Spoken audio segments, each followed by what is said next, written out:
कि आज दिन तक सांगा के सामने जो कोई आया है उसको इसने भगा भगा के मारा है।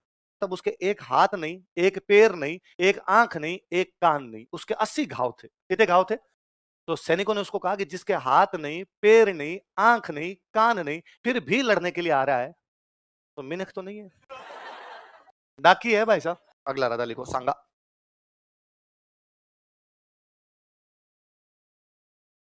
नाम तो संग्राम सिंह था, और संग्राम सिंह आपने ने क्या कर लिया? सांगा। कुंभकर्ण का कुंभा, संग्राम सिंह का संगा, ऐसे छोटे कर लिया करते। लख सिंह का लखा।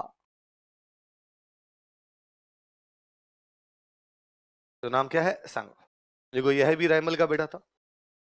ये सारे भाई हैं, सांगा, जयमल, पृथ्वीराज।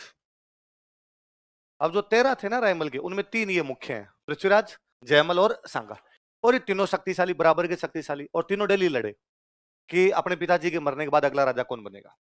एक दिन रायमल जी ने बुलाकर, मेरी नजरों के सामने तो ये बात मत किया करो कि पापा मरते ही राजा कौन बनेगा। इसका मतलब तुम वेट ही कर रहे हो कि मैं मरूं और तुम क्या बनो। यार बन जाना यार मेरे मरने के बाद। लेकिन तीनों भाई माने। तो इनके एक अंकल हुआ करते, उन अंकल का नाम था सारंग देव। क्या नाम था? तो सारंग देव जी ने इनको एक दिन कहा कि चित्तौड़ से थोड़ा दूर एक माता जी का मंदिर था। उस मंदिर में एक महिला पूजा करती थी, और वो जो महिला पूजा क्या करती, वो भविष्यवाणियां भी क्या करती, हाथ देख के बता देती भविष्य क्या है। तीनों को लेके गए इनके अंकल सारंग देव जी, और उस बूढ़ी महिला को जा कहा कि माई तू इनके हाथ देख के बता कि इनमें से अगला राजा कौन बने। बुढ़िया सियाणी थी बेचारी। उसने कहा कि क्या करोगे पूछ के, तुम्हारे बाप के मरने के बाद एक को तो राजा बनना ही है। मैं आज नाम बता दूंगी तो बाकी दोनों के मन में आएगा कि हम राजा नहीं बनेंगे, फालतू में खटास आएगी भाइयों भाइयों के मन में। जो होना है वो तो हो ही जाएगा। पृथ्वीराज बड़ा गुस्सेल था। पृथ्वीराज ने अपनी तलवार बाहर निकली, बताती है कि नहीं बताती, फिलोसफी झाड़ रही है फालतू की। अब तलवार से तो भाई सबको डर लगे, और बुढ़िया ने कहा तू तो नहीं बनेगा। पृथ्वीराज ने कहा कोई बात नहीं, ये दो बाकी दो इनमें से बता। अब बेचारी डरते डरते उसने कहा सांगा बनेगा। कौन बनेगा? और भाई जैसे कहा सांगा बनेगा, पृथ्वीराज जयमल दोनों टूट के बड़े, सांगा को लिया साइड में, सांगा की आंख फोड़ दी एक। लेकिन वो सारंग देव जी बीच में आए, वो बूढ़ी महिला बीच में, सांगा का निकल यहाँ से, सांगा जैसे तैसे करके वहां से निकलता है। राजसमंद में अपने एक जगह पड़ती है सेवंत्री। कौन सी जगह? कहां पर पड़ता है सेवंत्री गांव? यहाँ पे एक रूप नारायण जी महाराज का मंदिर था। किसका मंदिर था? भगवान विष्णु का, रूप नारायण जी का मंदिर था। वहां पर एक तीर्थ यात्री रुका हुआ है, मारवाड़ का एक तीर्थ यात्री, उसका नाम है बिदा जेतमालोत। क्या नाम है? बिदा जेतमालोत। क्या नाम दोहराता होता है? मारवाड़ का तीर्थ यात्री है, तीर्थ यात्रा करने के लिए निकला हुआ है, एक मंदिर में रुका हुआ है। कौन से गांव में? सेवंत्री। सेवंत्री कहां पड़ता है? कौन सा यात्री रुका हुआ है? सांगा। वहां उसके मंदिर तक आया, मंदिर तक आया, और उसने बिदा जेतमाल कहा कि भाई ऐसे ऐसे मेरे पीछे पड़े हो यार, बचाओ यार मेरे को। तो उसने कहा देख और तो कोई तरीका नहीं है, एक काम कर, तेरा घोड़ा थक गया होगा, तू हमारा घोड़ा ले यहाँ से निकल जा, और तेरे भाई आएंगे तब हम उनको रोक लेंगे, और कैसे न कैसे करके इतने में तू आगे निकल ही जाएगा। तो सांगा वहां घोड़ा लेता है, घोड़ा चेंज करता है, अपना घोड़ा छोड़ता है, वो घोड़ा लेके वहां से निकल जाता है। इतने में पीछे पीछे पृथ्वीराज जयमल आ गए। उन्होंने सांगा घोड़ा देखा तो उन्होंने पूछा बिदा जेतमल से, भाई बंदा आया था किधर गया? तो नहीं नहीं यहाँ तो कोई नहीं आया। अरे कैसे नहीं आया, घोड़ा खड़ा है उसका यहाँ पर। तो उनके बीच में थोड़ी बहस होती है, तो बिदा जेतमल उनसे लड़ाई कर लेता है पृथ्वीराज जयमल से। हालांकि वो लड़ाई में वहां मारा जाता है, और वो इतनी देर तक रोक लेता है पृथ्वीराज जयमल को कि सांगा वहां से आराम से निकल गया था। कुल मिला के वहां सांगा की जान यदि कोई बचाता तो कौन बचाता है? कौन बचाता है? बिदा जेतमल। कौन से गांव में? है ना। फिर जब सांगा आगे चल के राजा बनता है तो फिर उस बिदा जेतमल के बेटों को बुला के मेवाड़ में सामंत बनाता है। वो कहता है आज मैं यदि सीट पे बैठा हूं तो इसका एकमात्र कारण है कि उस दिन किसने सिर कटवा लिया था अपना? सांगो भोगे चित्रकूट सिर बिदा सट है। चित्तौड़ का नाम था चित्रकूट। क्या नाम था? सांगो भोगे चित्रकूट। भोगना मतलब राज करना, भोगना मतलब सांगो भोग है चित्रकूट। सांगा कहां राज कर रहा है? चित्रकूट। चित्रकूट मतलब चित्तौड़। सिर बिदा सटे, सटे मतलब होता है बदले में, सटे मतलब गांव में अदला बदली को बोलते हैं आटो सटो। अदला बदली कोई बात होती है क्या बोलते हैं? आटो। सिर मतलब सिर, बिदा ने सिर कटवाया, उसके बदले में सांगा कहां पर राज कर रहा है? चित्तौड़। तो उस बिदा का पूरा नाम क्या था? बिदा जेतमालोत ने सांगा की उसके भाइयों से रक्षा की थी। फिर सांगा यहां से निकलता है, और अजमेर में अपने एक जगह पड़ती है श्रीनगर। कौन सी जगह है? श्रीनगर। और वहां पर एक बंदे थे, उनका नाम था करमचंद पंवार। क्या नाम था? करमचंद पंवार। इन करमचंद पंवार ने सांगा को शरण दी। कौन से गांव में? श्रीनगर। कौन से गांव में? श्रीनगर। श्रीनगर कहां पड़ता है? अजमेर। लिख लो। अब भाई इधर सांगा करमचंद पंवार के पास श्रीनगर बैठा है चुपचाप, इधर समाचार मिले कि जयमल सोलंकियों के खिलाफ लड़ता हुआ मारा गया।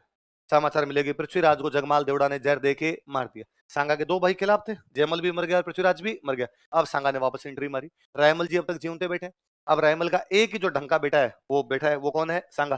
तो रायमल के मरने के बाद मेवाड़ का राजा कौन बना? सांगा। देखो, रायमल की मृत्यु के बाद, आफ्टर डेथ ऑफ रायमल, फिर रायमल ने भी घोषणा कर दी भाई अगला किसको बनाना है? सांगा। जब सांगा राजा बनता है ना मेवाड़ का,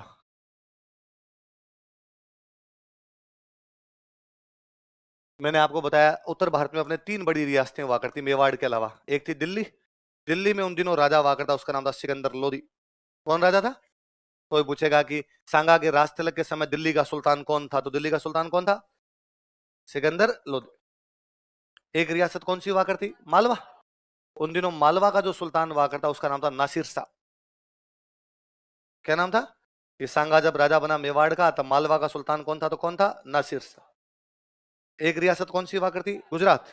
और गुजरात का जो उन दिनों सुल्तान हुआ करता वो था महमूद बेगड़ा। क्या नाम था? महमूद बेगड़ा। बड़ा डाकी टाइप का आदमी था, सुबह सुबह उठते नाश्ते में एक बकरा खाया करता था। महमूद बेगड़ा। तो दिल्ली का सुल्तान कौन है बताओ देखे? कौन है? सिकंदर लोध। मालवा का कौन है? और गुजरात का कौन है? महमूद बेगड़ा। कब? जब सांगा राजा बनता। लेकिन एक बार क्वेश्चन पूछा हुआ इसलिए मैंने लिखवा दिया कि सांगा जब राजा बना तब दिल्ली का सुल्तान कौन था? दिल्ली का कौन था? सिकंदर लोधी। तो दिल्ली पूछ रखा था, मालवा गुजरात भी अपने याद कर ले। बाद में सांगा की इन तीनों रियासतों से लड़ाई हुई, दिल्ली से भी लड़ा वो, मालवा से भी लड़ा और गुजरात, पर तीनों में इनसे नहीं लड़ा। इनके आगे वाले जो आए थे ना उनसे लड़ाई हुई थी। जैसे उसकी दिल्ली वालों से लड़ाई होती है, उसका दिल्ली वालों से युद्ध होता है खातोली का युद्ध। कौन सा होता है? खातोली। कोटा के अंदर एक जगह पड़ती है। कहां पड़ती है? कोटा। लिखो देखो, खातोली का युद्ध, बैटल ऑफ खातोली। दिल्ली का सुल्तान सिकंदर लोधी के बाद में जो बना था वो था इब्राहिम लोधी। कौन था? इब्राहिम लोधी। सिकंदर लोधी से उसकी लड़ाई नहीं हुई, इब्राहिम लोधी से उसकी लड़ाई होती है। कौन सा युद्ध हुआ इब्राहिम लोधी से उसका? खातोली। खातोली कहां पड़ता है? कोटा। देखो इस युद्ध में सांगा की जीत हुई, सांगा वॉन दिस बैटल।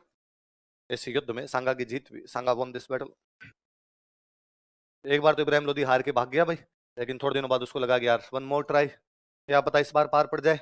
इस बार वापस होता है बाड़ी का युद्ध। कौन सा होता है? बाड़ी पड़ता है अपना धौलपुर में। कहां पड़ता है? धौलपुर।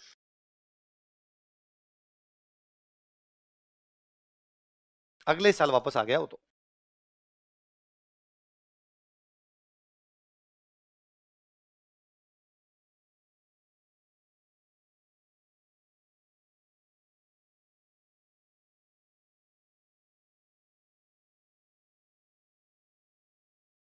कौन सा युद्ध? दूसरा बाड़ी का युद्ध। कब हो रहा है बाड़ी का युद्ध? 1518। किस किस के बीच? सांगा और इब्राहिम। लिख लो। इस युद्ध में भी सांगा की जीत हुई, सांगा ऑल्सो वॉन दिस बैटल। इस युद्ध में भी सांगा की जीत हुई, सांगा ऑल्सो वॉन दिस बैटल। मतलब सांगा ने दिल्ली वाले कौन से सुल्तान को हराया? इब्राहिम लोधी। कितने युद्धों में? 2। कौन कौन से? खातोली और बाड़ी। खातोली कहां पड़ता है? कोटा। बाड़ी कहां पड़ता है? धौलपुर। खातोली कब हुआ? 1517। बाड़ी कब हुआ? 1518। तो दिल्ली के कौन से सुल्तान को हराया था? हालांकि सांगा राजा बना तब तो दिल्ली में कौन है? सिकंदर लोधी। लेकिन हराया किसको था? इब्राहिम। अब मालवा वालों की बारी। चलूं आगे बोले? देखो गागरोन का युद्ध, झालावाड़ में एक जगह पड़ती है अपने गागरोन।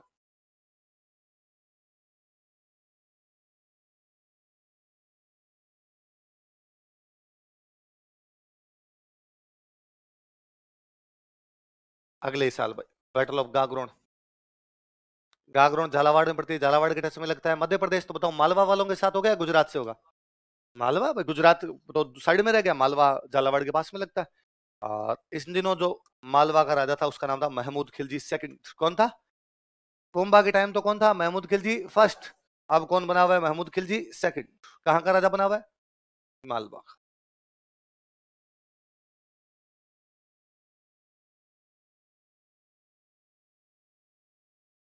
सांगा versus Mahmud Khilji second. Mahmud Khilji second कहां का राजा है? मालवा। लिखो युद्ध के कारण, कॉजेज ऑफ बैटल। मालवा बड़ी रियासत थी, क्यों लड़े? दिल्ली तब इतनी शक्तिशाली नहीं थी, दिल्ली कमजोरी है। युद्ध के कारण, कॉजेज ऑफ बैटल। एक नंबर लगा के लिखो।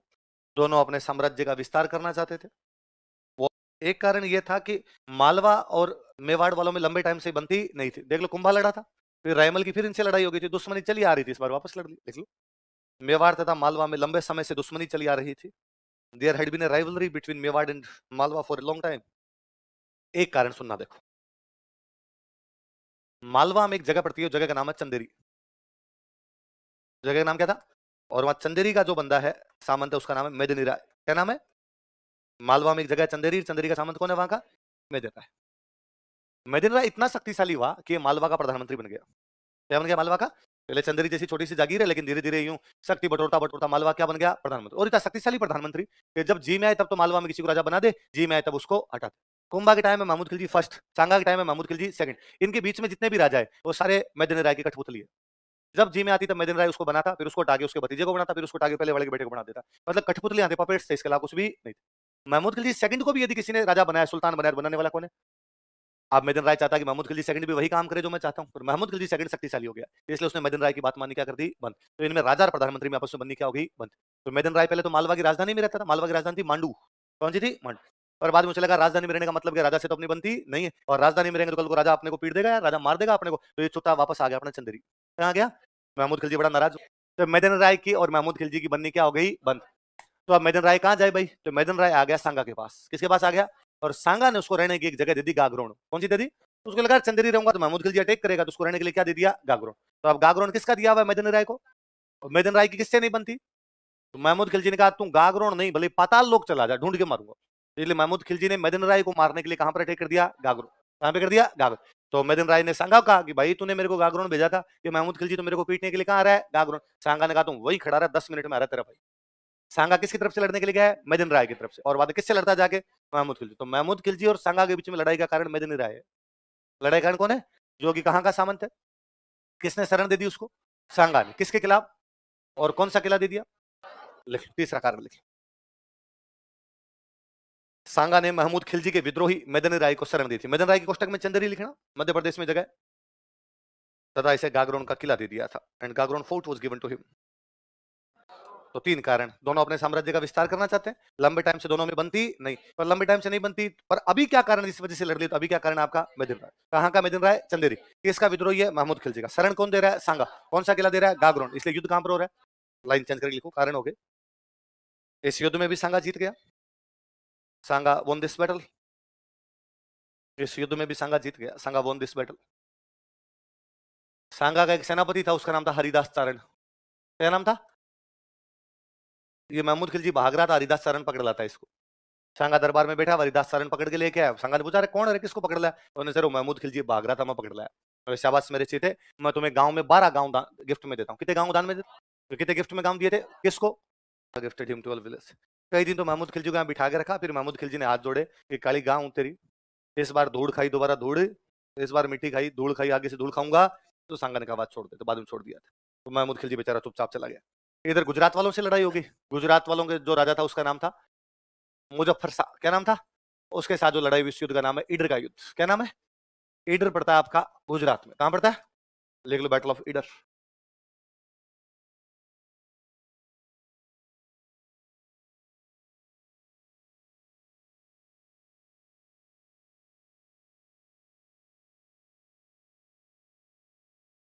सांगा वर्सेज मुजफ्फर शाह। और मुजफ्फर शाह कहां का है? गुजरात। तो दिल्ली वालों से इसकी 2 लड़ाई होती है, खातोली और बाड़ी। मालवा वालों से युद्ध होता है इसका गागरोन, और गुजरात वालों से इसका युद्ध होता है ईडर। दिल्ली में से लड़ रहा था इब्राहिम लोदी, मालवा में लड़ रहा था महमूद खिलजी सेकंड, और ईडर में कौन लड़ रहा है? Muzaffar Shah.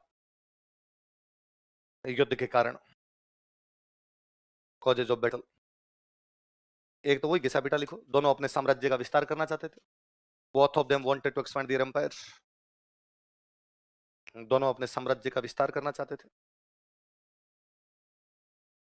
Both of them wanted to expand their empire. चलो सोच के एक बताना, गुजरात और मेवाड़ की भी लंबे टाइम से नहीं बन रही, कौन सी रियासत को लेके? नागौर।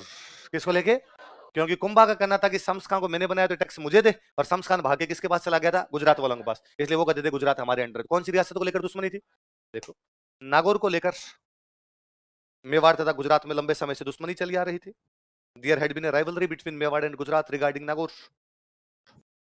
एक ये भी था कि सांगा जब इससे लड़ रहा था, मालवा से, किससे लड़ रहा था? तो गुजरात वाले मालवा का सपोर्ट कर रहे थे। मुजफ्फर शाह जो है महमूद खिलजी सेकंड का क्या कर रहा था? सपोर्ट। सांगा ने कहा मैं बताता हूँ, एक बार इधर से निपट लूं मैं, फिर बताता हूँ तुम्हें। लिखो तीसरा, सांगा के खिलाफ गुजरात मालवा की सहायता कर रहा था। Gujarat was helping Malwa against Sanga. तो ठीक है, ये कारण थे, पर अचानक ऐसा क्या हुआ कि 1520 में ईडर के अंदर लड़ाई होगी? तो लिखो तात्कालिक कारण, इमीडिएट कोज। तो तात्कालिक कारण, immediate cause.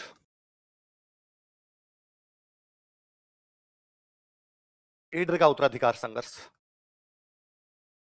Succession struggle of Idar.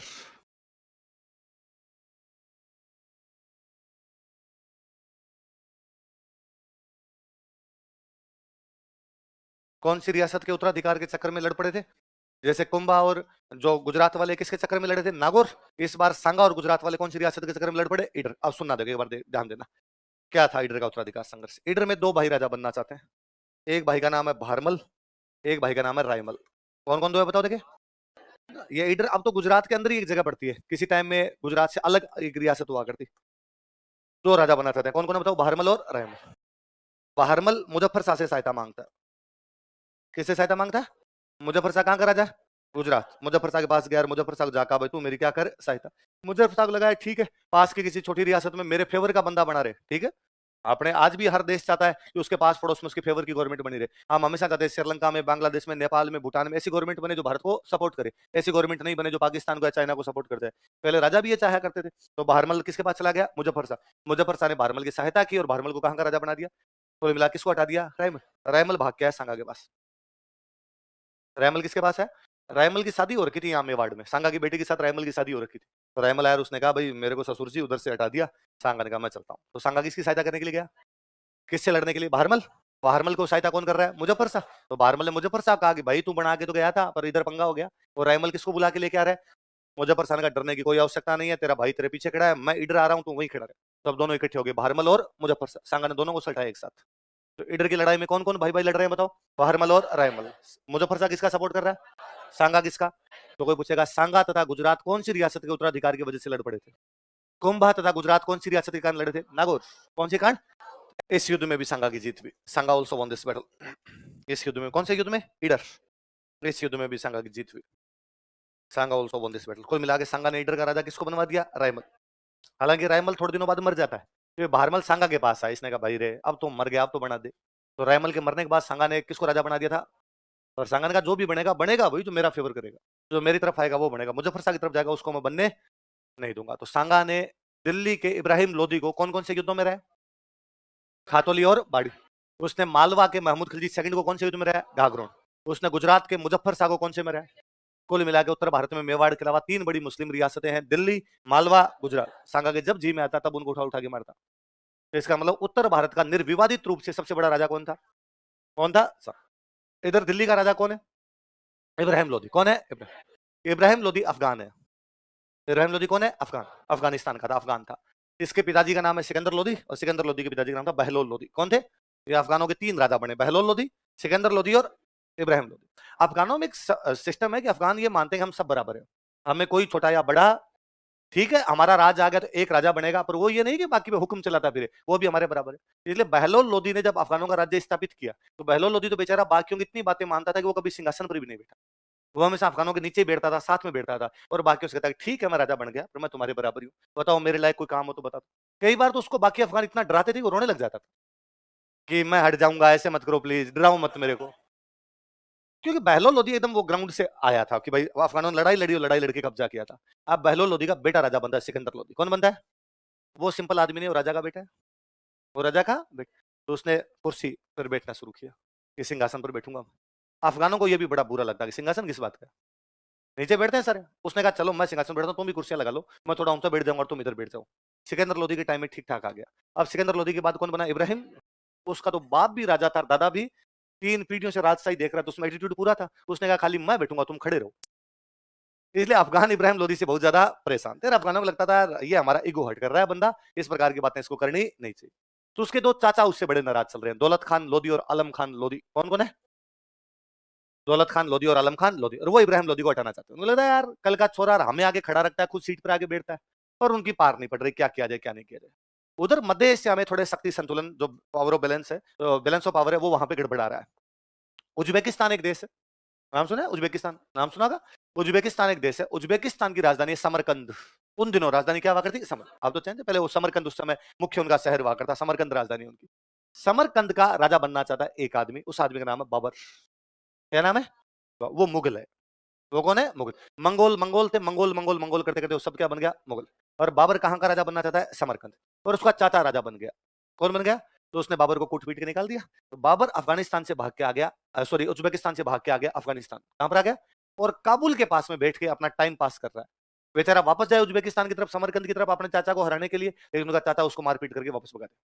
थोड़े दिनों बाद वापस जाए, वापस भगा दे। फाइनली बाबर को समझ में आ गया कि उज्बेकिस्तान की तरफ जाने का कोई भी फायदा पर अब कहाँ जाए, काबुल तो पहाड़ियों का इलाका, वहां तो खाने पीने का भी इतना कुछ सिस्टम नहीं। तो उसको लगा मैं इंडिया पर अटैक करता हूँ और कम से कम खाने पीने का तो जुगाड़ करूँ। अफगानिस्तान के बाद भारत शुरू हो जाता, क्योंकि पाकिस्तान तो तब भारत ही हुआ करता। तो उसने अपने पाकिस्तान वाला जो पंजाब है इस पर 4 अटैक किए। कौन से पंजाब पर? भाई पंजाब के 2 टुकड़े हो गए ना, आधा पंजाब अपने पास और आधा पंजाब पाकिस्तान। अपने पास आधा ही नहीं, 1/4 अपने पास, 3/4 पाकिस्तान। पाकिस्तान को ज्यादा हिस्सा मिला पंजाब का। पंजाब पानी वाली जगह अपने, पंजाब में खेती अच्छी होती, इसलिए बाबर काबुल से आता, पंजाब पर अटैक करता, किसानों से फसलें वसलें छीन के और वापस भाग जाता, हाथों तो वापस भाग जाया करता। ऐसे उसने 4 अटैक किए। कितने अटैक किए? बैठा कहां पर है वो? काबुल। कहां पर बैठा है? काबुल। बनना राजा कहां का चाहता? वो समरकंद, लेकिन समरकंद में उसकी पार पड़ती नहीं है। तो अटैक कहां पर कर रहा? वो इंडिया। ये बात पता चली इब्राहिम लोदी के दोनों चाचाओं को, दौलत खान लोदी और आलम खान। ये दोनों यहां से चला के गए काबुल, और काबुल जाके बाबर को कहा, क्या रे बाबर, छोटे छोटे अटैक करता है, हाथ लगा लगा के वापस भाग के आता है, थोड़ी हिम्मत रख, थोड़ा आगे बढ़, हिंदुस्तान पूरा पड़ा है, दिल्ली पर कब्जा कर, आगरा पर कब्जा कर। तो बाबर ने कहा, यार उधर इब्राहिम लोदी बैठा है, वो कूट देगा तो मैं तो टाइम पास कर रहा हूं। उसने कहा, इब्राहिम लोदी कुछ ही नहीं करेगा। कैसे कुछ नहीं करेगा? उसने कहा, हम दोनों इब्राहिम लोदी के चाचा है, हम बुलाने आए, हम इब्राहिम लोदी के साथ नहीं, हमारे जैसे कई और है जो उसके साथ में नहीं। तो बाबर का हौसला बढ़ा, बाबर इस बार पंजाब क्रॉस कर लेता है। जब तक वो पंजाब पर अटैक कर रहा था, इब्राहिम लोदी ने लोड लिया नहीं, और लोड लेता तो भी इब्राहिम लोदी था शक्तिशाली था नहीं, करता गया। पर अब जब पंजाब क्रॉस कर इब्राहिम लोदी को लगा, पंजाब क्रॉस करने के बाद तो दिल्ली आने में बीच में एक ही राज्य है, हरियाणा। पंजाब क्रॉस करे हरियाणा, हरियाणा से क्या जाएगा? दिल्ली। और इन लोदियों के पास 2 बड़े सेंटर, एक तो दिल्ली और एक आगरा। कौन कौन से? तो यार दिल्ली आ जाएगा, अपना एक सेंटर चला जाएगा। तो इब्राहिम लोदी उधर दिल्ली से क्रॉस करता है। तो इब्राहिम लोदी दिल्ली से हरियाणा आता है, बाबर पंजाब से हरियाणा आता है। रास्ते में दोनों एक जगह मिलते हैं, पानीपत। कहाँ मिलते हैं? और बाबर और इब्राहिम लोदी के बीच में होता है पानीपत का पहला युद्ध। कौन सा युद्ध होता है? 1526। कब की बात है? और बाबर इब्राहिम लोदी को मार देता है। दिल्ली का पहला राजा, सल्तनत का पहला राजा जो युद्ध में लड़ता हुआ मारा गया था, वो कौन था? अब राजा लड़ता हुआ मारा ही गया, तो दिल्ली और आगरा दोनों पर कब्जा किसने कर लिया? बाबर। चेंज हो गया। पहले दिल्ली आगरा में इब्राहिम लोदी था, सांगा उसको जाके 2 बार हरा के आ गया था। कहां कहां पे? खातोली और बाड़ी। पर इब्राहिम लोदी तो मर गया, अब नया कौन आ गया?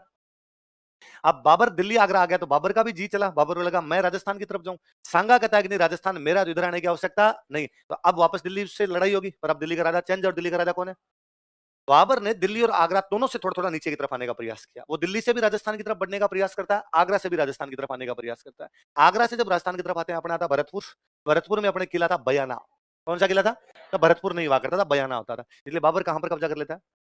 कहां कब्जा कर लेता है? जब उसने बयाना पर कब्जा किया, तो सांगा को लगा ये किधर, ये नाथी का बाड़ा थोड़ी है तुम इधर आ जाओ। और राजा बयाना हमारा है, तुम बयाना में घुस नहीं सकते। इसलिए सांगा बयाना का किला छुड़वाने के लिए जाता है। किससे? तो सांगा और बाबर के बीच कौन सा युद्ध होगा? कौन सा युद्ध होगा? बयाना। लिखो। समझ गए ना बात तो सारी आप?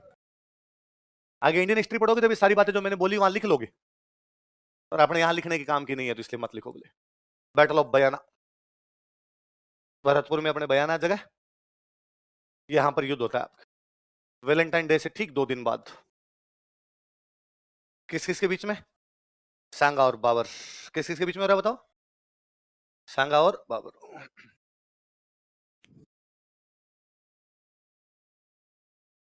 कौन से किले को लेकर लड़ाई होने वाली? बयाना किले पे कब्जा किसने कर रखा है? बाबर। और बाबर ने एक किला अपने एक बंदे को दे रखा, उस बंदे का नाम है मेहंदी ख्वाजा। क्या नाम है? तो मेहंदी ख्वाजा को पता चला कि ये किला छीनने के लिए कौन आ रहा है उधर से, सांगा। तो उसने, बाबर बैठा आगरा। बाबर कहां पर बैठा?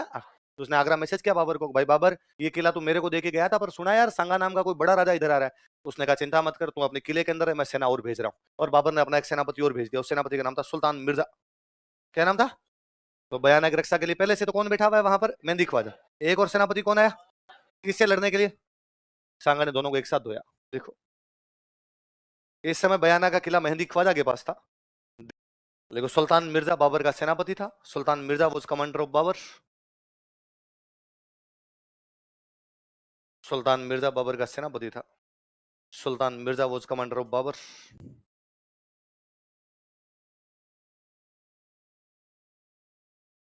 सुल्तान मिर्जा बाबर का सेनापति था।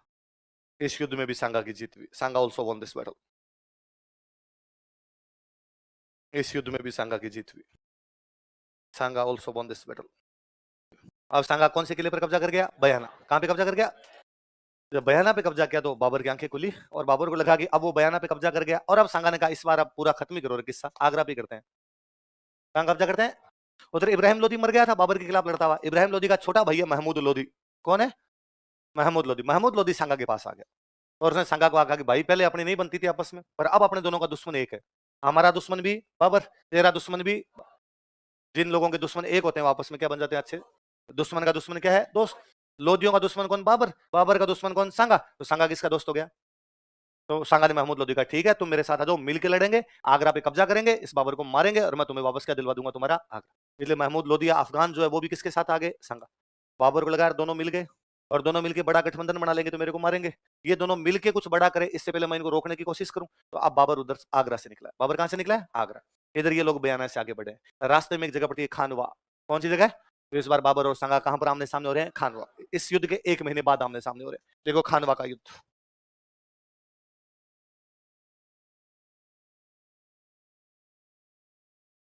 बैटल ऑफ खानवा।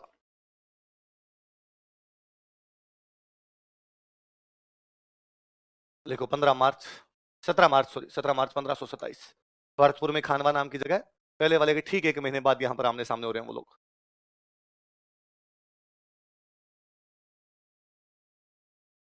कौन कौन आमने सामने हो रहे हैं? सांगा और, ये बड़ी लड़ाई थी। लिखो युद्ध के कारण, कॉजेज ऑफ बैटल, युद्ध के कारण, कॉजेज ऑफ बैटल। एक तो वही लिखो, दोनों अपने साम्राज्य का विस्तार करना चाहते थे, कर ही रहे हैं। बाबर भी उधर से आगे आना चाहता, ये कर ही रहा है। इधर बयाना का किला पहले बाबर के पास था, लेकिन अब कब्जा कौन कर गया इस पे? सांगा। लिख लो, सांगा ने बयाना के किले पर अधिकार कर लिया था। सांगा कैप्चर्ड बयाना फोर्ट।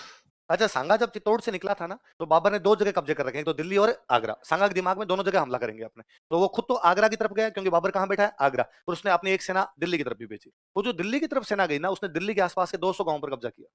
कितने गांव पे? मतलब 200 गांव से टैक्स पहले कौन लेता था? दिल्ली। लेकिन अब वहां से टैक्स कौन लेगा? सांगा। दिल्ली के आसपास का इलाका था, इसको बोलते सल्तनत। क्या बोलते? सुल्तानों का इलाका था, इसलिए क्या बोलते? सल्तनत। तो दिल्ली सल्तनत के कितने गांव पर कब्जा कर लिया? देखो, सांगा ने दिल्ली सल्तनत के 200 गांव पर अधिकार कर लिया था।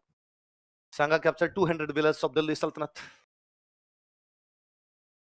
सांगा ने दिल्ली सल्तनत के 200 गांवों पर अधिकार कर लिया था। मैंने अभी बताया कि इब्राहिम लोदी का छोटा भाई किसके पास आ गया था? सांगा। इब्राहिम लोदी के भाई का नाम क्या है? महमूद लोदी। क्या नाम है? और ये कौन थे भाई महमूद लोदी? ये लोदी कौन होते थे? अफगान। कौन होते थे? इसका मतलब सांगा किसके साथ गठबंधन कर रहा है? किसके साथ? अफगान। किसके खिलाफ? बाबर। वो इस बात से भी नाराज है कि तो अफगानों का साथ दे रहा है। लिख लो, देखो सांगा अफगानों के साथ गठबंधन कर रहा था। Sanga was making an alliance with Afghan. Sanga अफगानों के साथ गठबंधन कर रहा था। सांगा किसके साथ गठबंधन कर रहा था? किसके साथ? अफगानों के। इधर रहना वापस। बाबर अपनी एक बुक लिखता है, बाबर की बुक का नाम है बाबरनामा। क्या नाम है? बाबरनामा में बाबर लिखता है कि मैंने खानवा के युद्ध क्यों लड़ा। बाबरनामा वास्तव में एक डायरी है। बाबर डेली मेंशन करता है, आज ये हुआ, कल ये हुआ, परसों ये हुआ, सारी बातें लिखता है। तो बंदा जब डायरी लिखता है तो उसमें अपनी बातें बताता है, मैं ये क्यों कर रहा हूँ, क्यों किया था, क्या रिजल्ट निकला, इस प्रकार की बातें भी होती है। तो बाबर ये लिखता है अपनी डायरी में कि मैं जब काबुल था, मैं जब कहां पर था? काबुल। मैं जब काबुल बैठा था तो सांगा का एक आदमी मेरे पास आया।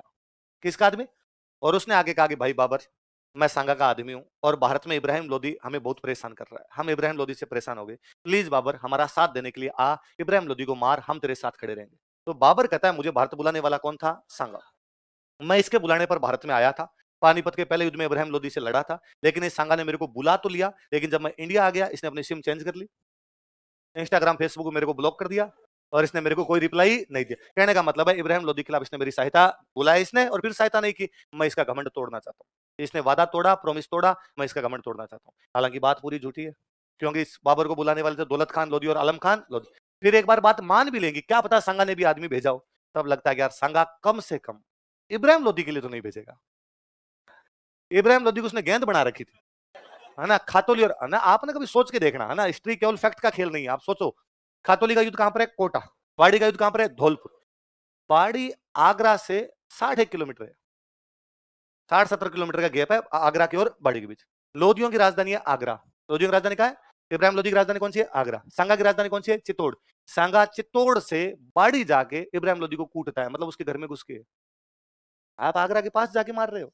ये नहीं कि इब्राहिम लोदी चित्तौड़ पर अटैक करने यार सांगा ने हरा दिया, ना ना, सांगा गया है, उसने कहा मैं आ रहा हूं तुम्हारी तरफ। जब राजधानी के पास ही चला गया तो इब्राहिम लोदी बेचारा सामने आया, उसने कुट पीट के निकाला उससे वहां से। इसका मतलब इब्राहिम लोदी तो सांगा के सामने कुछ भी, क्योंकि यार कम से कम लप्पू से इब्राहिम लोदी के लिए तो सांगा बाबर को बुलाएगा नहीं। लेकिन फिर भी उसने लिखा था, हम एक कारण ये भी मानते। लिखो, पांचवा कारण, पांचवा चौथा है, जो भी है लिख लो।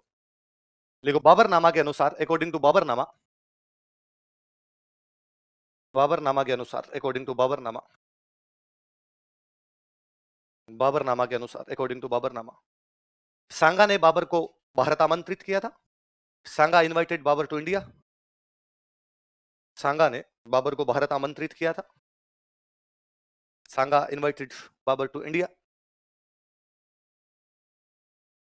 लेकिन इब्राहिम लोदी के खिलाफ उसकी सहायता नहीं की, but did not help him against Ibrahim Lodi.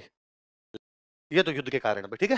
अब बयाना का युद्ध आपका 16 फरवरी, खानवा का बोना आपका 17 मार्च, 1 महीने का टाइम है बीच में। 1 महीने तक उधर से सेना इधर आई, इधर से सेना उधर गई, आगे आमने सामने पड़े। थोड़ी दूर इधर बाबर की सेना पड़ी है, थोड़ी दूर इधर किसकी सेना पड़ी है, सांगा। अपनी अपनी तैयारियां कर रहे हैं दोनों। बाबर ने अपनी तैयारियां की और जैसे मान लो 17 मार्च को युद्ध करना है, 16 मार्च वाले दिन बाबर ने अपने सैनिकों को इकट्ठा किया और इकट्ठा करके आगे सैनिकों, कल हम इस सांगा से लड़ने के लिए जाएंगे, इस सांगा के घमंड को चूर चूर कर देंगे, हाउस द जोश। सबने कहा लो सर। सैनिकों ने लड़ने से क्या कर दिया, बाबर ने कहा क्यों भाई, क्यों नहीं लड़ना चाहते।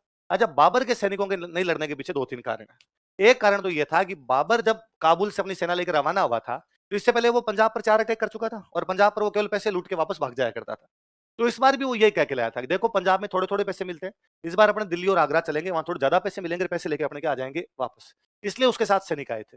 लेकिन जब वो दिल्ली और आगरा पर कब्जा करता, उसे भयंकर धन मिला, भयंकर धन मिला, इसलिए बाबर वापस गए नहीं, यही रह गए।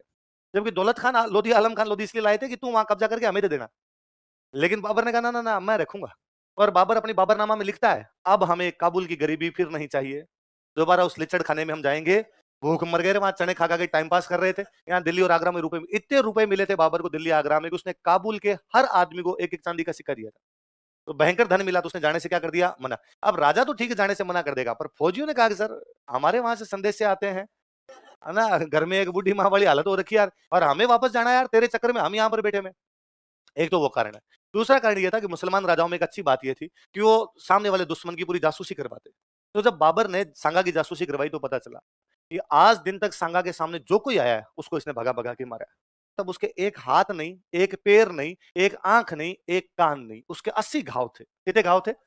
तो सैनिकों ने उसको कहा कि जिसके हाथ नहीं, पैर नहीं, आंख नहीं, कान नहीं, फिर भी लड़ने के लिए आ रहा है, तो मिनख तो नहीं है, डाकी है भाई साहब। इसमें तेरा घाटा उसका, उसके क्या बिगड़ना है भाई साहब, जिसके हाथ नहीं, पैर नहीं, आंख नहीं, कान नहीं, तो उसको मृत्यु का कोई भय, वो साक्षात यमराज हो चुका है खुद। इसलिए वापस चल लेते हैं वरना ये मारेगा। बाबर ने कहा नहीं नहीं, ऐसी कोई बात नहीं, अपने को नहीं हरा सकता, इसने इन छोटे छोटों का हराया होगा, अपने को नहीं हरा सकता। बाबर के सैनिकों ने कहा बाबर फालतू की बात नहीं करनी।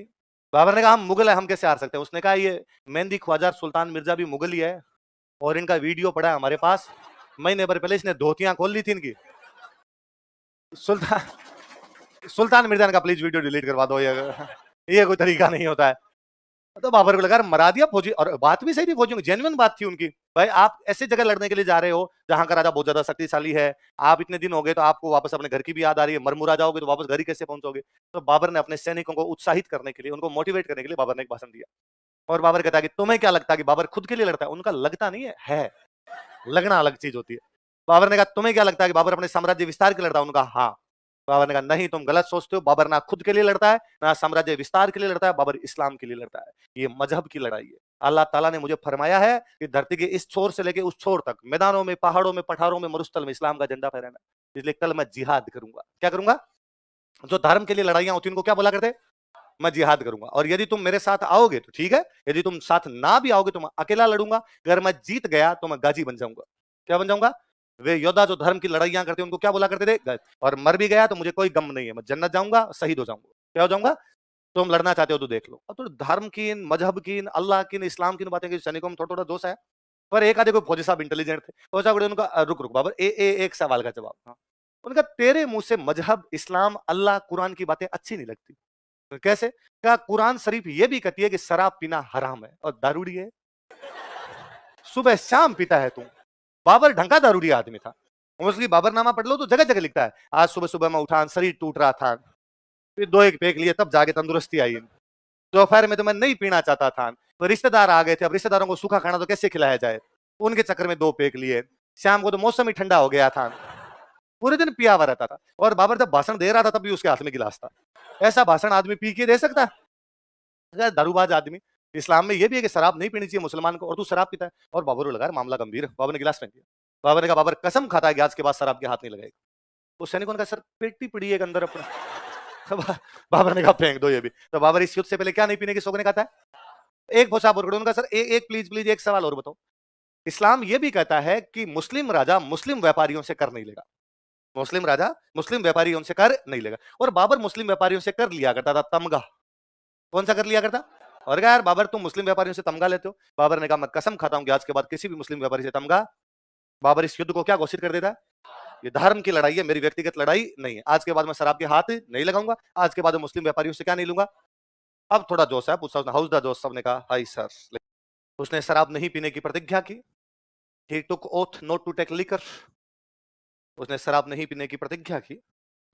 ये तो बाबर की तैयारियां। सांगा इधर क्या कर रहा है? सांगा को भी पता था अगर इस बार मामला बड़ा है, दिल्ली आगरा पर कब्जा करने के लिए जा रहे हैं, तो सेना बड़ी होनी चाहिए। तो उसने राजस्थान के सारे राजाओं को लेटर लिखे और कहा साथ देने के लिए कौन से युद्ध के अंदर आ जाओ? खानवा।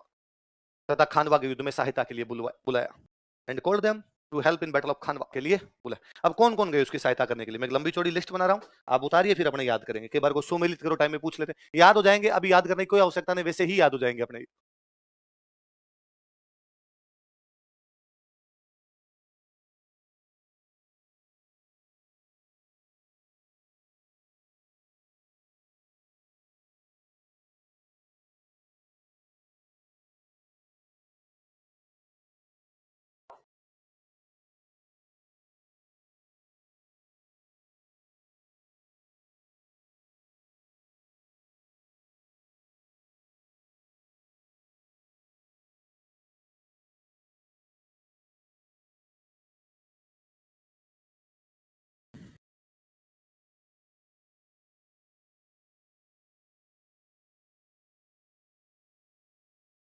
बार लिखना जरूरी है कि कभी सुमेलित करे टाइप में आए तो अपना क्वेश्चन हो जाए।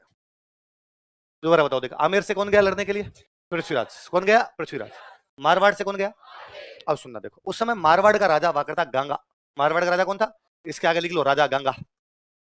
इसी के आगे लिखो आप राजा गंगा। मारवाड़ वाले में लिखो किंग गंगा। राजा कौन था? गंगा। तो बात को यूं समझना, मेवाड़ का राजा है सांगा, मारवाड़ का राजा है गंगा। सांगा ने गंगा का कि गंगा जी सहायता करने के लिए सेना भेजो। गंगा ने अपनी सेना अपने बेटे के नेतृत्व में भेजी। बेटे का नाम क्या था? दोनों बात याद रहे। कोई पूछे कि मारवाड़ की सेना किसके नेतृत्व में आई थी? मालदेव। कोई ये पूछ ले कि सांगा के टाइम में उधर राजा था कौन, तो कौन है आपका? कौन है? गंगा। कल्याणमल कहाँ की सेना लेके आया? बीकानेर। हालांकि ये भी बीकानेर का राजा नहीं, बीकानेर का राजा इसके पिताजी, और पिताजी का नाम है जेत सिंह। क्या नाम है? तो ये भी लिख लो, राजा जेत सिंह। राजा जेत सिंह। अब कोई पूछे बीकानेर के कौन से राजा ने खानवा के युद्ध में सेना भेजी थी? जेत सिंह। वो सेना किसके नेतृत्व में गई थी? कल्याण। दो अलग अलग सवाल हो गए ना। मेड़ता से सेना लेके कौन गया? वीरमदेव। कौन गया था? वीरम। ईडर से कौन आया? मैंने बताया था भारमल रायमल की लड़ाई में, हालांकि संगा किसके साथ था? रायमल। पर रायमल के मरने के बाद उसने राजा किसको बना दिया था? भारमल। आगे बात। चंदेरी से कौन आया? आना ही है, वो तो दोस्त ही उसका, वो तो आ ही जाएगा। डूंगरपुर बांसवाड़ा को मिला के पहले अपने बोलते थे वागड़। क्या बोलते? तो वागड़ से कौन आया? प्रतापगढ़ को पहले बोलते देवलिया। प्रतापगढ़ का नाम क्या था पुराना? देवलिया। देवलिया से कौन आया? डोंगरपुर बांसवाड़ा से कौन? तो उदय सिंह। प्रतापगढ़ से कौन? बाघ सिंह। प्रतापगढ़ को क्या बोलते? देवलिया। डोंगरपुर बांसवाड़ा को कंबाइंड रूप से क्या बोलते? वागड़। सलुम्बर वाले हमेशा हरावल में रहेंगे। सलुम्बर का सेनापति कौन है? रतन सिंह चुंडा। चुंडा को सलुम्बर दिया गया। चुंडा के जो वंशज हुए वो क्या कहलाए? चुंडावत। नाम क्या था उसका? तो ये कहां से आया? सलुम्बर। सादड़ी से आया। कौन आया? चित्तौड़गढ़ में एक जगह पड़ती है सादड़ी, तो सादड़ी से भाग लेने के लिए कौन आया? झला अज्जा। मेवात से कौन आया? अलवर वाले इलाके को अपने क्या बोलते थे? मेवात। तो मेवात से कौन आया? हसन खान मेवात। अफगान साथ में थे। अफगानों का नेता कौन? महमूद लोधी। ऊपर लिखा है ना महमूद लोधी। इसका मतलब सांगा, बाबर ये कह रहा है धर्म की लड़ाई है, ये हिंदू मुसलमानों की लड़ाई है। अपने मुसलमान है इसलिए अपने को सांगा खिलाफ लड़ना है। सांगा की तरफ से ऐसी कोई भी धर्म की लड़ाई, सांगा के साथ मुसलमान भी खड़े हैं। सांगा के साथ कौन सा मुसलमान खड़ा है? हसन खान मेवाती। अफगान खड़े हैं। अफगानों का नेता कौन है? महमूद लोधी। कौन है? वो ऊपर लिख लिया हमने, एक तो पहले लिख लिया। ये सारे लोग आए। अब भाई सेना लगा रखी है, इधर आपकी बाबर की सेना खड़ी है। बाबर के पास में थी तोपें। बाबर के पास में क्या थी? उत्तर भारत में पहली बार तोपों का, कैनन्स का इस्तेमाल यदि कोई राजा करता तो वो राजा कौन था? बाबर। कौन था? बाबर। उसकी सेना कम थी पर उसके पास में तोपें थी। इधर सांगा की सेना खूब है भाई। सांगा की सेना उसकी तुलना में ज्यादा है, क्योंकि अलग अलग राजा सब अपनी सेना लेके आए हुए। यूं खड़े हैं सारे राजा कि 7,000 आदमी लेके खड़ा है वागड़ का उदय सिंह। 4,000 आदमी लेके खड़ा है आपका मान लो आमेर का पृथ्वीराज। बीचों बीच अपने बंदों के साथ खड़ा है सलुम्बर का रतन सिंह चुंडावत। हरावल में रहेगा। यहाँ इधर बीच में खड़ा कर रखा है सांगा को। यहाँ पे खड़ा है मालदेव। यहाँ पे खड़ा है एक और नाम लिखो, सिरोही का अखेराज देवड़ा। तो उस लिस्ट में एक नाम और, अखेराज देवड़ा सिरोही।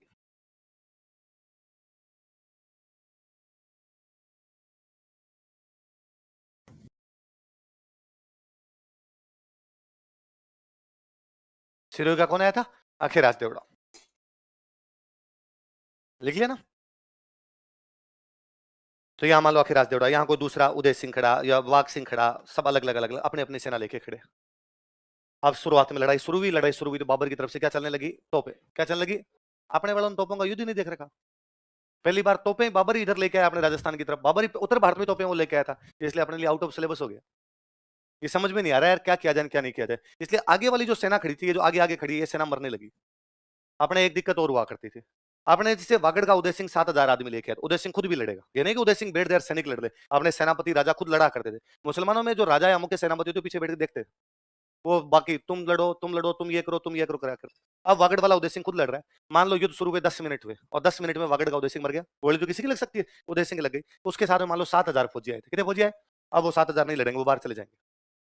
वो कहेंगे भाई हम किसके साथ आए थे? उदय सिंह मर गया, आप क्यों लड़े? इसलिए वो 7,000 लड़ेंगे नहीं। अब सांगा ने देखा कि इधर तोपों के हमलों से उसके आगे की सेना मर रही है, आगे की सेना मर रही है तो सेनापति मर रहे हैं, और सेनापति मर रही है तो जो सेना बच गई वो आगे वाली क्या निकल रही है? बाहर। दूसरी दिक्कत हुई, इनके पास में हाथी बहुत ज्यादा थे। क्या थे? हाथी लेके गए थे खूब सारे। अपने राजा महाराजा हाथियों पे बैठ के लड़ना, और उस समय टसन नहीं हुआ करता था कि भाई हाथी पे बैठ के लड़ेंगे, तो हाथी पर।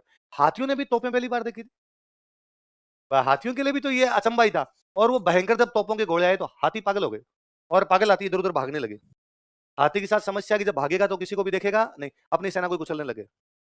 अब उसकी सेना जो है वो कुचली जा रही है हाथियों की वजह से। उसकी जो सेना है वो तोपों की वजह से मर रही है, उसके सेनापति मर रहे हैं, उसकी सेना क्या निकल रही है? बाहर निकल रही है। तो सांगा ने, अब ये जो पास में बाकी लोग खड़े थे, इनको कहा तुम मेरे को सबसे आगे ले जा खड़ा करो, मेरे को यहाँ खड़ा कर दो ले जाकर। तो लोगों ने कहा साहब हाथ नहीं, पैर नहीं, आंख नहीं, कान, पीछे रहो, सेफ रहोगे आगे जाके। सांगा ने कहा ना, मैं यदि सबसे आगे जाके लड़ूंगा तो पीछे सेना को दिखेगा कि सबसे आगे कौन लड़ रहा है? सांगा। इससे सेना में कॉन्फिडेंस आएगा। वरना सेना बहुत ज्यादा मोरल डाउन महसूस कर रही है, उनको लगता है यार हम तो हार ही रहे हैं, मर ही रहे हैं, मैं आगे जाके लड़ूंगा थोड़ा ठीक हो जाएगा। तो सांगा सबसे आगे आगे चला गया। तब तक ये भी समझ गए कि इन तोपों के सामने नहीं जाना, तोपें भारी थी, मूव नहीं हो रही थी, इनके सामने नहीं जाना, बाकी इधर उधर लड़ेंगे तो अपने ज्यादा नुकसान होगा नहीं। और इन्होंने वापस युद्ध को बराबरी में लेके आ गए और वापस ढंग से युद्ध करना शुरू कर दिया। अब बाबर अपना एक पेंतरा और फेंकता है, बाबर दो नई चालें खेलता है। एक तो बाबर ने अपने एक 2,000 लोगों की तीरंदाजों की टुकड़ी थी, तीर चलाने वाले, उनको कहा तुम्हारा एक ही काम है, सारे के सारे तीर बाबर सांगा पे मारो। सांगा आगे आगे खड़ा है, हाथी पे इसलिए दिखाई भी दे रहा है, तो सारे के सारे तीर किस पे मारे जाए? सांगा। क्योंकि यदि एक भी तीर निशाने पे लग गया और सांगा मर गया तो पीछे 1 लाख की फौज वापस चली जाएगी, फिर इनमें कोई भी लड़ेगा नहीं। ये सोचेंगे राजा ही मर गया, राजा मर गया तो अब किसके पीछे लड़ेंगे? उन्होंने कहा साहब सांगा को तीर मारना इतना सरल भी नहीं है, सांगा की भी तो आगे सेना खड़ी है, वो रोक रही है। तो आपने 2,000 को भेजो रे, 1999 में भी मर गए तो क्या है, एक आधा ही जब मार गया तो अपना फायदा है, अपना जो चाहिए वो अपने को मिल जाएगा। कहा ठीक है, और क्या क्या जाए सेना को तितर बितर करने के लिए? बाबर उज्बेकिस्तान का था, कहां का था? उज्बेक। उज्बेकों के एक लड़ने का तरीका था, उसको बोलते तुलगुमा। क्या बोलते हैं? उसने कहा एक टुकड़ी को इधर से उतारा जाए, एक टुकड़ी को इधर से उतारा जाए। आमने सामने लड़ाई हो रही है, अब एक टुकड़ी इधर से भी है, एक टुकड़ी इधर, तीन तरफ से घेर के मारो। अपने वालों को ये लड़ाई तो समझ में नहीं आई। अपने लड़ाई ये थी कि आमने सामने लड़ाई है, तलवार से तलवार, भाले से भाला, लठ से लठ, घोड़े से घोड़ा, हाथी से हाथी, अपने ये लड़ाई थी। अब मैं सामने वाले से इधर लड़ रहा हूँ, एक सैनिक इधर से उधर लड़ रहा है, इतने में एक सैनिक इधर आया, इसने भी आके मेरे पे वार किया, तो मेरे ये समझ में नहीं आया कि ये क्यों आ गया।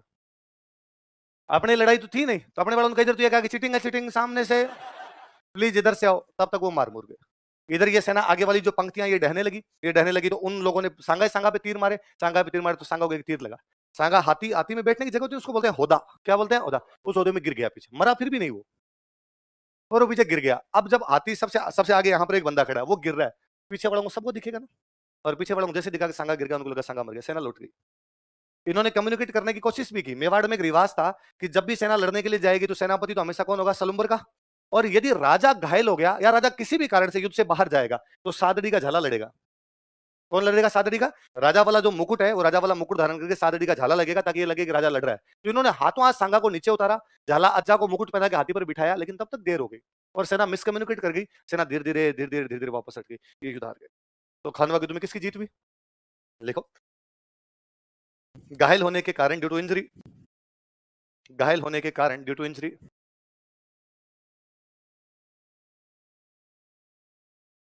सांगा युद्ध भूमि से बाहर चला गया, या सांगा को युद्ध भूमि से बाहर जाना पड़ा।